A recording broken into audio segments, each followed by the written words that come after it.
Hello मेरे प्यारे बच्चों, स्वागत है आपका आपके चैनल विक्टोरियस एकेडमी में। और हम लोग इस समय आज एक्सक्रीटरी सिस्टम को पूरा का पूरा फिनिश कर देंगे और इसी के साथ आपका लाइफ प्रोसेस चैप्टर भी समाप्त हो जाएगा। ठीक है, हम लोगों ने किडनी तक की स्टडी कर ली थी, लेकिन आज हम लोग ये पढ़ेंगे कि वो किडनी किस चीज से मिलकर बनी होती है। The kidney is made by thousands of minute tubule-like structure which is known as nephron. So we can say that nephron is the unit of kidney because nephron is used to make kidney na. That's why nephron is known as unit of kidney. Clear? अब which structure is present in nephron? हम लोगों को पता होना चाहिए कि कौन कौन से स्ट्रक्चर मौजूद है। So let's study. देखो मुन्ना, सबसे पहले ये जो आपको कप शेप स्ट्रक्चर दिख रहा है ना बेटू, इसको हम लोग कहते हैं बोमेन्स कैप्सूल। ठीक है, ये आपका बोमेन्स कैप्सूल कहलाता है। इसके बाद आपको ये दिखाई देगा कि इसके अंदर कुछ ब्लड को लाने वाली एक वेसल होती है। इसको आप कहते हो एफेरेंट आर्टेरियोल। इसको आप कहते हो एफेरेंट आर्टेरियोल। और फिर यहाँ से वापस ले जाने के लिए एक आर्टरी होती है, एक वेसल होती है, जिसको आप कहते हो इफेरेंट आर्टेरियोल। ठीक है, इसको कहते हो इफेरेंट आर्टेरियोल। क्लियर? इसके अंदर बेटा जी बहुत ज्यादा ब्लड वेसल का गुच्छा प्रेजेंट होता है। इसी ब्लड वेसल की सहायता से ये जो ब्लड आ रहा है ये फिल्टर्ड होता है। मतलब कुल मिलाकर अब तक आपको काम समझ में आ गया होगा कि इस ब्लड, ये जो गुच्छा है ब्लड वेसल का, इसका काम समझ में आ गया होगा that the filtration of blood is the main function of glomerulus. तो ये जो आपको ब्लड वेसल का गुच्छा दिख रहा है ना, इसको आप कहते हो ग्लोमेरुलस। इतने पार्ट समझ में आए? सबसे पहले Bowman's capsule, efferent arteriole blood लाने वाली आर्टेरियोल होती है, वापस ले जाने वाली इफेरेंट आर्टेरियोल, और इसमें जो ब्लड का गुच्छा होता है इसको क्या कहते हो? ग्लोमेरुलस कहते हो। समझ में आया? इतने पार्ट्स के बाद बेटू ये जो आपको दिख रहा है ये टिब्यूल कहलाता है। ये क्या कहलाता है? ये कहलाता है टिब्यूल। लेकिन इस टिब्यूल में दो तीन पार्ट से मिलकर ही बनता है। जैसे ये जो पार्ट है आपका, ये वाला पार्ट, ये पार्ट कहलाता है, ये वाला थोड़ा सा कलर कर देते हैं, ये पार्ट कहलाता है पीसीटी, ये पार्ट कहलाता है हेनलीज लूप, और ये पार्ट कहलाता है डीसीटी। फुल फॉर्म इस तरफ लिख रखा है, इसलिए यहाँ पर इसको गंदा नहीं कर रहे हैं। ठीक है, पीसीटी का फुल फॉर्म लिखा है, देखिएगा, प्रॉक्सिमल कॉन्वोल्यूटेड ट्यूब्यूल। हेनलीज लूप तो हेनलीज लूप है ही है, और डीसीटी का फुल फॉर्म लिख दिया डिस्टल कॉन्वोल्यूटेड ट्यूब्यूल। नहीं याद हो रहा है तो पी फॉर पास, किसके पास? बोमेन्स कैप्सूल के पास पीसीटी है। डी से दूर, किससे दूर है? बोमेन्स कैप्सूल से दूर है, तो पी से पास, डी से दूर। पीसीटी पास में है, डीसीटी दूर है। समझ में आया? लर्न कीजिएगा मुन्ना लोग। तो इतने सारे पार्ट से मिलकर आपका क्या बन जाता है? आपका बन जाता है एक नेफ्रॉन का स्ट्रक्चर, प्रॉपर स्ट्रक्चर।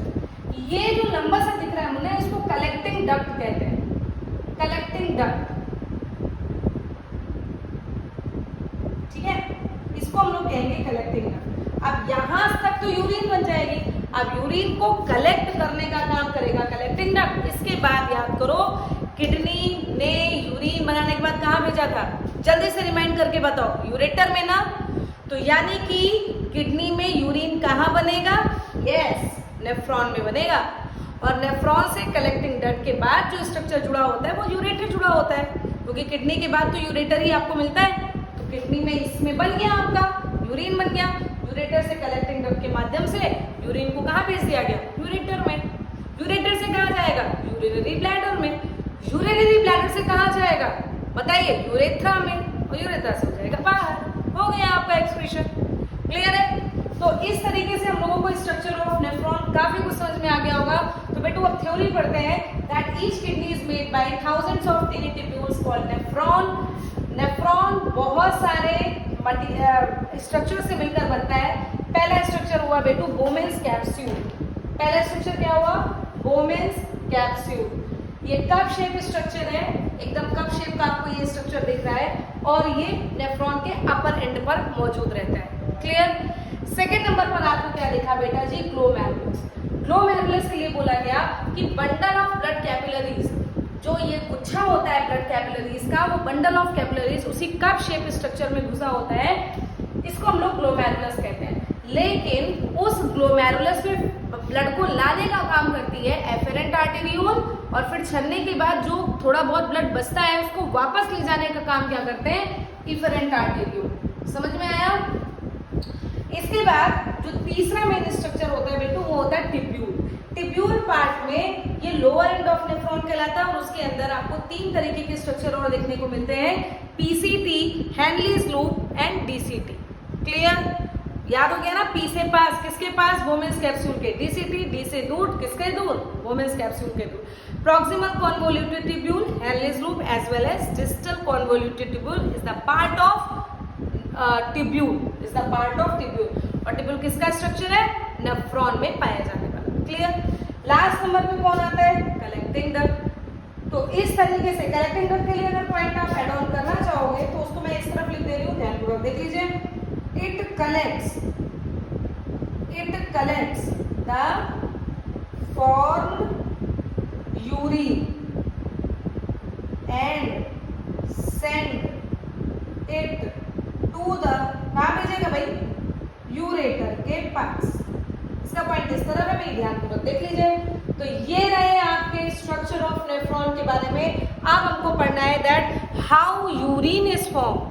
ठीक है, अब आपको मैकेनिज्म ऑफ यूरिन फॉर्मेशन पढ़ना है। सो प्लीज टेक स्क्रीनशॉट, मुन्ना लोग समझ में आ गया होगा आप लोगों को। ठीक है, अब हम लोगों को पढ़ना है that how urine is form. तो अब हम लोगों को पढ़ना है that how urine is formed in nephron. बच्चों इसके लिए आपको मैकेनिज्म पढ़नी पड़ेगी, और मैकेनिज्म में होते हैं 3 important steps which is known as ultrafiltration, selective reabsorption and secretion. समझ में आया? ये 3 स्टेप के साथ आपके नेफ्रॉन में यूरिन बनने की प्रोसेस कंप्लीट हो जाती है। तो सबसे पहले first of all we study about ultrafiltration. देखिए बच्चों, आप लोगों को समझ में आया कि एफरेंट आर्टेरियोल के द्वारा ब्लड आया। अब इस ब्लड में बहुत सारी चीजें आएंगी भाई। ब्लड में ग्लूकोज होता है, अमीनो एसिड होता है, प्रोटीन मॉलिक्यूल्स होते हैं, फैट्स होते हैं, यूरिया होगा जिसको फिल्टर करना ही है हम लोगों को। ये सारी की सारी चीजें हमारे ब्लड में आएंगी। ठीक, वो सब छन के मुन्ना नीचे आएगा, वो सब छन के नीचे आएगा। जैसे यहाँ पर आ जाएगा मुन्ना ग्लूकोज आ जाएगा, यहाँ अमीनो एसिड आ जाएगा। ठीक है, इसके अलावा देखो यहाँ पर लिखा है यूरिया आ जाएगा, यहाँ वाटर आ जाएगा, सब कुछ यहाँ आएगा, छत के नीचे आएगा। लेकिन जो लार्ज प्रोटीन मॉलिक्यूल्स होते हैं जैसे हीमोग्लोबिन, जैसे ग्लोब्यूलिन, जैसे एल्ब्यूमिन, बेटो ये प्रोटीन के नाम से नाम है, और तुम इसको कहीं पर लिख दे। देखो ये नाम है, आपको ये भी लिख दे रहे, चाहो तो नोट कर सकते हो। एल्ब्यूमिन हो गया, ग्लोब्यूलिन हो गया, हीमोग्लोबिन हो गया। बेटा जी ये बड़े साइज के प्रोटीन मॉलिक्यूल होते हैं। अच्छा इमेजिन करो अगर हीमोग्लोबिन भी छन जाता तो हमारा तो यूरिन भी रेड कलर का होता है ना, लेकिन हीमोग्लोबिन इसके थ्रू नहीं छनता है। हीमोग्लोबिन जो प्रोटीन, तो समझ में, तो मैंने पढ़ाया ही है कि हीमोग्लोबिन में ग्लोबिन नाम का प्रोटीन होता है। तो ये प्रोटीन बड़े साइज का होने के कारण इस छोटे छोटे ब्लड कैपिलरीज से छन के नहीं आ पाता, तो वो बेटो इफेरेंट आर्टेरियोल के माध्यम से दोबारा हमारे ब्लड में वापस भेज दिया जाता है ताकि हीमोग्लोबिन का लॉस ना हो। इतनी अच्छी अच्छी मैकेनिज्म है हमारे शरीर में। ठीक है, तो ये सब भाई नहीं छन पाते ग्लोमेरुलस से, इससे छनने, ये ग्लोमेरुलस की औकात नहीं है कि इसको छान ले, क्योंकि ये बड़े साइज के प्रोटीन मॉलिक्यूल्स हैं। लेकिन बाकी सब छोटे साइज के मॉलिक्यूल्स होते हैं, वो छन के नीचे आ जाते हैं, जैसे glucose, amino acid, urea and water. ठीक है, 125 ml पर मिनट यानी कि 180 लीटर पर डे, इतना ब्लड छनता है हमारे नेफ्रॉन भैया से। अब सोच लो अगर 180 लीटर एक दिन में छन के अगर नीचे आया और 180 लीटर छनने के बाद पूरा का पूरा यूरिन बन गया, तो एक दिन में एक पर्सन 180 लीटर यूरिन निकालेगा। लेकिन ऐसा तो होता नहीं है, शायद एक पर्सन 1 से 1.5 लीटर यूरिन निकालता हो, 1 to 1.5 litre only. How it can be managed? It can be managed by the second step which is known as selective reabsorption. Clear? So the first step इसको हम लोग theoretical पढ़ते हैं बेटू, that the function of glomerulus is to filter the blood passing through it. पता है हमको only the small molecules of substance like glucose, amino acid, salt, urea and water, ये सब छन के नीचे आते हैं और छनने के बाद इनको कहते हैं क्या है मुन्ना जी? इनको कहते हैं ग्लोमेरुलर फिल्ट्रेट। मतलब ग्लोमेरुलस से छन के आने वाले फिल्ट्रेट को हम लोग कहते हैं ग्लोमेरुलर फिल्ट्रेट। क्लियर? इसके बाद आपको क्या समझ में आया कि 125 ml पर मिनट या 180 litre per day blood filtered होता है ग्लोमेरुलस से, but it can be managed by the heading selective reabsorption. इसको भी अभी पढ़ते हैं। ठीक, छोटे साइज के मॉलिक्यूल्स तो छन के नीचे आ गए, बड़े साइज के मॉलिक्यूल छनते नहीं है। उसके बारे में भी लिखा है that the large molecules like protein and blood cells cannot pass through it, hence it remains behind in the blood, इसलिए इसको efferent arteriole से ब्लड में वापस भेज दिया जाता है। अब तक स्टेप तैयार हो गया होगा। efferent arteriole ब्लड में लेके आता है, वो ब्लड को लेके आता है ग्लोमेरुलस की तरफ, उसको फिल्टर करता है, फिल्टर करके बहुत सारी चीजें glucose, amino acid, urea, water, salt सब कुछ नीचे भेजता है। बड़े साइज के प्रोटीन मॉलिक्यूल को नहीं भेजता, उसको वापस ब्लड में सेट कर दिया जाता है। हो गया अल्ट्राफिल्ट्रेशन। समझ में आ गया मुन्ना? सेकंड स्टेप सुनते हैं। Second step is the selective reabsorption. अब इसमें सुनो, देखो ये पीसीटी है, ये हेनलीज लूप है, ये डीसीटी है। बेटा सबसे ज्यादा रीअब्जॉर्प्शन इसी के बगल में ब्लड कैपिलरीज लगी होती हैं।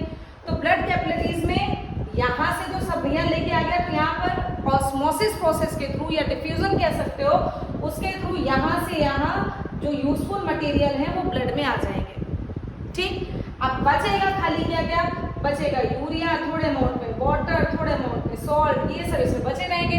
बाकी जितना भी यूजफुल मटेरियल है वो सब छान दिया जाता है। ठीक है, पीसीटी से छाना जाता है और थोड़ा बहुत जो बचेगा वो डीसीटी से छन जाता है। इस बात को याद रखना।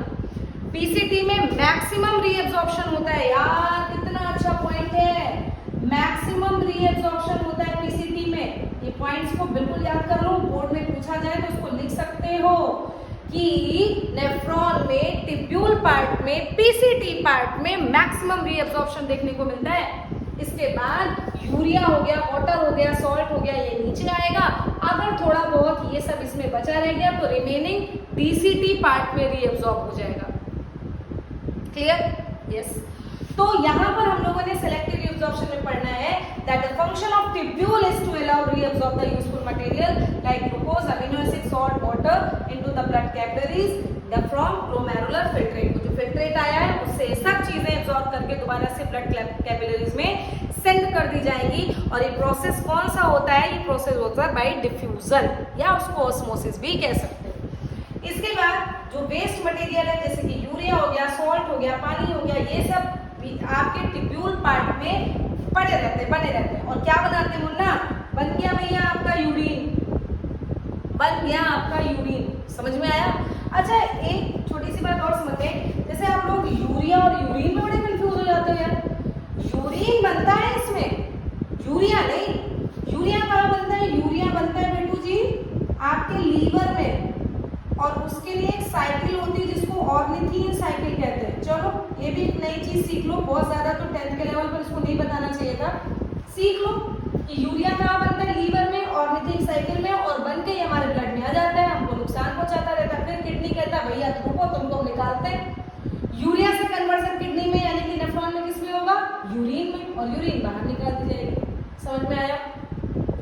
अब बेटो ये जो तीसरा स्टेप है सिक्रीशन, ये बहुत लोग नहीं भी पढ़ाते हैं, तो समझ लो। देखो देखो पूरे नेफ्रॉन से देखो यूरिया ये सब भी बाहर निकाल दिया जाएगा। यहाँ से यूजफुल मटेरियल ब्लड कैपिलरीज में चला जाएगा। तब तो यार ये तो ठंडन गोपाल हो जाएंगे। इसमें तो टिब्यूल मतलब पूरे टिब्यूल पोर्शन में तो कुछ रह ही नहीं जाएगा, है ना? मस्कुलर स्ट्रक्चर है यार, तो इसमें ऑस्मोस्टिक बैलेंस गड़बड़ होने के चांस है। ऑस्मोसिस क्या होता है? कंसंट्रेशन दोनों तरफ बराबर रहे, higher concentration to lower concentration transfer होता है, इसीलिए तो ताकि प्रेशर ग्रेडियंट मेंटेन रहे, कंसंट्रेशन ग्रेडियंट मेंटेन रहे, किसी भी तरफ कम या ज्यादा ना हो। इसीलिए तो यहाँ भी रीअब्जॉर्प्शन हो रहा है, इसीलिए तो यहाँ भी रीअब्जॉर्प्शन हो रहा है। अब जब ये सब यूरिन वगैरह बन के यहाँ आ गई, सारे यूजफुल मटेरियल ब्लड में निकल गए, अब तो आपके इसमें भाई कुछ ना कुछ कमी आ जाएगी। तो बेटा ये नेचुरल आपके टिब्यूल में एक कारस्तानी होती है जिसको सिक्रीशन कहते हैं, वो कुछ अमाउंट में हाइड्रोजन, पोटेशियम आयन और बाइकार्बोनेट आयन सिक्रीट करता है किसमें, इसी फिल्ट्रेट में।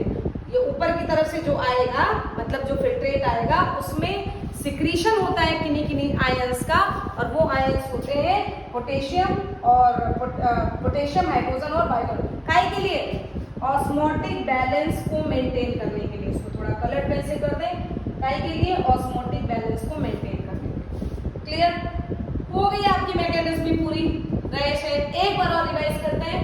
सबसे पहले अल्ट्राफिल्ट्रेशन। अल्ट्राफिल्ट्रेशन का मतलब ब्लड छन के आया, इतना सारा ब्लड छना, 125 ml पर मिनट ब्लड छन रहा है बेटू, तो ये कैसे मैनेज हो रहा है? आपका आंसर होगा सेलेक्टिव रीएब्जॉर्प्शन से। सेलेक्टिव रीएब्जॉर्प्शन में मदद कौन करता है? तो आपका आंसर होगा ट्यूब्यूल। ट्यूब्यूल के किस पार्ट में मैक्सिमम रीएब्जॉर्प्शन? तो आपका आंसर पीसीटी। बहरहाल आप ट्यूब्यूल भी लिख सकते हो। ट्यूब्यूल में पूरा का पूरा रीएब्जॉर्प्शन हो जाएगा, यूरिन बन जाएगा। ठीक है, यूरिन बनने के बाद सिक्रीशन प्रोसेस के थ्रू उसमें ऑस्मोटिक बैलेंस के लिए कुछ आयंस को छोड़ दिया जाता है ताकि ऑस्मोटिक बैलेंस मेंटेन रहे। यूरिन बन गया है मुन्ना। यूरिन बनने के बाद उसको कहाँ भेजा जाएगा? कलेक्टिंग डक्ट में। तो इसका स्क्रीनशॉट लीजिए फटाक से, जल्दी जाए। यस, तो बेटू अब यूरिन जो बना है उस यूरिन को हम लोगों को भेजना है कहाँ? कलेक्टिंग डक्ट में। तो इसके आगे की अगर आप लोग लाइन कंप्लीट करना चाहो तो now the formed urine is sent into the collecting duct, and from collecting duct it urine sends in ureter, and from where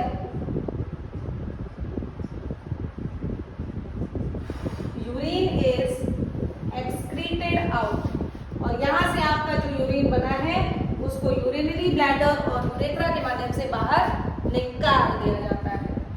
तो इस तरीके से आपकी मैकेनिज्म ऑफ यूरिन फॉर्मेशन भी होती है कंप्लीट। क्लियर? स्क्रीनशॉट लीजिए। इसके आगे फिर छोटा सा फंक्शन है आप लोगों को एक साथ अगर 2 नंबर में पूछ लिया जाए, 3 नंबर में पूछ लिया जाए कि what is the function of kidney, तो आप तो भैया एक ही लाइन लिख के आओगे क्या कि ये यूरिन बनाने में मदद करता है। थोड़ी सी अच्छी लैंग्वेज सीख लो यार। तो जल्दी से इसका स्क्रीनशॉट लीजिए। इसके बाद आपको बताते हैं what is the function of kidney. एक छोटा सा टॉपिक है that what is the function of kidney. In points को एकदम से याद कर लीजिए। हो सकता है बोर्ड में डायरेक्टली 2 नंबर में पूछ लिया जाए that what is the function of kidney या what is the function of nephron, है ना। नेफ्रॉन भी हो सकता है बेटू जी, नेफ्रॉन भी समझ लीजिएगा। देखो हमारे शरीर में वाटर की एक्सेस हो सकती है। हमारे वैसे वाटर की नहीं होती क्योंकि आप लोग पानी बहुत कम पीते हो, लेकिन फिर भी कुछ बच्चे ऐसे भी हैं जो अच्छे बच्चे हैं जो पानी अच्छे से पीते हैं। तो वाटर की एक्सेस हो सकती है। सबसे बड़ी बात है नाइट्रोजनस वेस्ट की एक्सेस हो सकती है, जिसको हम लोग नाइट्रोजनस वेस्ट किस फॉर्म में होते हैं? यूरिया और यूरिक एसिड के फॉर्म में, और वो हमारे ब्लड में आ जाते हैं बेटू जी। तो ब्लड से उसको निकालना जरूरी है, और वो भी क्या बना के? यूरिन बना के। तो इसका काम कौन करता है? किडनी काम करता है या फिर नेफ्रॉन करता है। इसके बाद ये भैया अगर यूरिया और यूरिन को ये बाहर निकालेगा तो जाहिर सी बात है कि हमारे ब्लड का प्लाज्मा का कुछ ना कुछ जो बैलेंस है, ऑस्मोटिक बैलेंस, वो खराब होगा कि नहीं होगा। लेकिन किडनी सिक्रीशन करके उसको भी मेंटेन करता है। तो maintaining the constant concentration of blood plasma, जिसको हम लोग ऑस्मो रेगुलेशन कहते हैं। अभी हम लोगों ने इसके पहले वाली स्टेप में पढ़ा जिसको सिक्रीशन नाम दिया गया। और तीसरे नंबर पर तो बेटू जी पीएच को ये हमारे मेंटेन करता ही करता है। तो ये इस तरीके से 3 पॉइंट याद रखना। सबसे पहले तो रिमूविंग करता है वेस्ट मटेरियल को। किस फॉर्म में वेस्ट मटेरियल पाए जाते हैं? यूरिया, यूरिक एसिड में। किस फॉर्म में निकालता है? यूरिन। दूसरे नंबर पर आपको किडनी का फंक्शन याद रखना है that it helps to maintain the osmoregulation. और तीसरे नंबर पर आपको याद रखना है that it helps to maintain the pH of blood. Clear? तो मुन्ना आज के लिए तो बस इतना ही है। नेक्स्ट लेक्चर में बस एक छोटा सा टॉपिक बचा है that renal failure and haemodialysis. क्या कभी किडनी भी फेल हो सकती है? और अगर हो सकती है या हो जाए तो फिर उसको क्या ठीक नहीं किया जा सकता है या फिर कोई तरीका हो?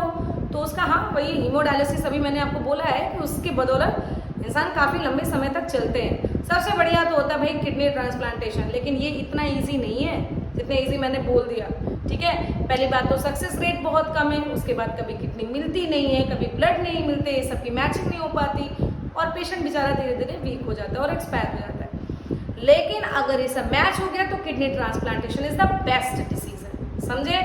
लेकिन अगर वो भी नहीं हो पा रहा तो हीमोडायलिसिस कराकर हम लोग काफ़ी लंबे समय तक किडनी फेल्योर से थोड़ा सा प्रिवेंशन में आ सकते हैं, बच सकते हैं, ठीक है। तो तब तक के लिए बच्चों जितना पढ़ाया है उसको रिपीट एंड रिपीट करके याद करते रहिए। Thank you so much.